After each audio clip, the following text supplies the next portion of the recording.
Hello friends, நீ நான் காதல் அடுத்து வர எபிசோடில் என்ன நடக்கலாம் அப்படிங்கிறத பற்றி பார்க்கலாம். அபி ராகவ் சப்போர்ட் பண்ணி பேசினதெல்லாம் பார்த்து ரொம்பவுமே ஆச்சரியமாக, நீங்கள் இந்த அளவுக்கு என்னை நேசிக்கிறீங்களா, ரொம்ப நேசிக்கிறவங்களால தான் இந்த அளவுக்கு புரிஞ்சிக்க முடியும் அப்படிங்கிற மாதிரிலாம் பேசுகிறாங்க. அதுக்கு ராகவ் இருந்து நான் உன் மேலே எவ்வளோ பிரியம் வச்சுருந்தாலும் நீ செஞ்ச துரோகம் அதெல்லாம் மறைக்குது அப்படின்னு சொன்னதுமே இப்போ அபிக்கு ரொம்ப கோவம் வந்து மனசுக்குள்ளார இவர் மனசில் இருக்க அந்த கசப்பான உணர்வுகளை மாற்றணும் அப்படின்னா முரளியோட உண்மையான முகத்தை வெளியில் கொண்டு வரணும், அதுக்கு சங்கர் யார் எங்கங்கிறத கண்டுபிடிக்கணும் அப்படிங்கிற மாதிரி ரொம்பவுமே யோசிக்க ஆரம்பிச்சிட்டாங்க. இருந்தாலும் வீட்டுக்கு வந்ததுக்கப்புறம் இவங்க ரெண்டு பேரும் இப்படி சந்தோஷமாக இருக்கிறத உடனே பிரிச்சாகணுமேனு முரளி பார்த்தோம்னா ஒரு திட்டம் போட்டாங்க. அந்த திட்டத்து பிரகாரம் ராகவும் பார்த்தோம்னா இப்போ அபி மேலே சந்தேகப்பட ஆரம்பிச்சிட்டாங்க. ஏன்னா அந்த கிரீட்டிங் கார்டை எடுத்துகிட்டு போய் அபிகிட்ட காட்டினது மட்டும் இல்லாமல் இந்த ரிங்கு ஒன்னது இல்லை அப்படின்னு நீ சொல்கிறியா அப்படிங்கிற மாதிரிலாம் கேட்க ஆரம்பிச்சிட்டாங்க. இப்போ அபி யோசிக்கிறாங்க அந்த ரிங்கு எப்படி முரளிக்கிட்ட போயிருக்கும் அப்படின்னு.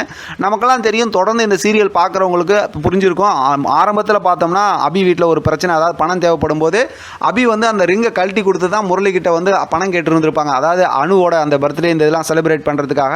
அதனால் அந்த டைமில் அந்த ரிங்கு கொடுத்ததுனால முரளி அந்த ரிங்கை அப்படியே அப்பையிலேருந்து அந்த கெட்ட புத்தியில் தானே முரளி இருந்துகிட்டு இருக்காங்க. அதனால் அந்த ரிங்கை அப்படியே வச்சிருந்து தான் இப்போ இந்த மாதிரி மாட்டி விட்டுருக்காங்க. இருந்தாலும் நாளைக்கான எபிசோடில் கண்டிப்பாக ராகவ் அபிக்கு இடையில ஒரு பெரிய வாக்குவாதம் நடக்கும். அந்த நேரத்தில் அபி பெருசாக ஆர்கியூமெண்ட் பண்ண மாட்டாங்க. இருந்தாலும் முரளியோட உண்மையான முகத்தை வெளியில் கொண்டு வரணும் அப்படிங்கிற விஷயத்தில் அடுத்த வார ஸ்டோரியில் அதிரடியாக இறங்கிடுவாங்க. அதனால் வந்து முரளியோட அந்த ஃப்ரெண்டு வக்கீல் இருக்காங்களா சங்கர் அப்படிங்கிறவங்களை கண்டுபிடிக்கிறதுல என்ன பண்ணலாம் அப்படிங்கிற மாதிரி யோசிக்க ஆரம்பிச்சிருவாங்க அப்படின்னு தான் நினைக்கிறேன். நான் இந்த ரஞ்சிதாவோட மேரேஜில் கண்டிப்பாக சங்கரை பற்றி தெரிஞ்சுக்குவாங்க, அவங்களோட நிச்சயதார்த்தம் மேரேஜில் தெரிஞ்சுக்குவாங்கிற மாதிரிலாம் நான் எதிர்பார்த்தேன். ஆனால் ஸ்டோரியை கொஞ்சம் டிஃப்ரெண்ட்டாக மாற்றிட்டாங்க. ஏற்கனவே சொன்ன மாதிரி தான் தெலுங்கு வெர்ஷன்லேருந்து தமிழில் ஸ்டோரியை ரொம்ப டிஃப்ரெண்ட்டாகவும் இன்ட்ரெஸ்டிங்காகவும் கொண்டு போகிறாங்க. தெலுங்கு வெர்ஷனில் ஸ்டோரியை முடிச்சிட்டாங்க, ரொம்ப சுவாரஸ்யமாக முடிச்சிருக்காங்க. நிறைய டிஆர்பி எல்லாம் பாராட்டுகளோட ரொம்ப சக்ஸஸ்ஃபுல்லாக முடிச்சிருக்காங்க. இப்போ தமிழை பொறுத்த வரைக்கும் ரொம்ப சூப்பராக தான் கொண்டு போயிட்டுருக்காங்க. ஆனால் கொஞ்சம் டிஃப்ரெண்ட்டாக ஸ்டோரி கொண்டு போகிறதுனால தெலுங்கு வெர்ஷனில் இருக்கிறத அப்படியே டிட்டோவாக நம்மளால் பேச முடியல. அடுத்து பார்த்தோன்னா ஒவ்வொரு வாரமும் சூப்பராக ஒரு ஸ்கிரிப்டை கொண்டு வந்து சுவாரஸ்யமாக ஸ்டோரியை கொண்டு போகிறாங்க.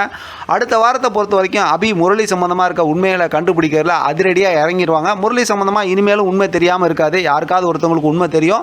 அதை வச்சு அடுத்து சைக்கோ மூவி ஸ்டார்ட் ஆகிடும் அப்படிங்கிறது நமக்கு தெரிஞ்சதான். பார்க்கலாம், இது சம்மந்தமாக ஒரு ப்ரோமோ வந்துச்சுன்னா இன்னும் ஸ்டோரியை சுவாரஸ்யமாக எப்படி கொண்டு போகிறாங்க அப்படிங்கிறத தெளிவாக நம்ம ரிவ்யூ பார்க்கலாம். இதை பற்றின உங்களோட கருத்து கமெண்ட் பாக்ஸில் தெரியப்படுத்துங்க. தொடர்ந்து ஆதரவு கொடுங்க. தேங்க்யூ ஃப்ரெண்ட், தேங்க்ஸ் ஃபார் வாட்சிங்.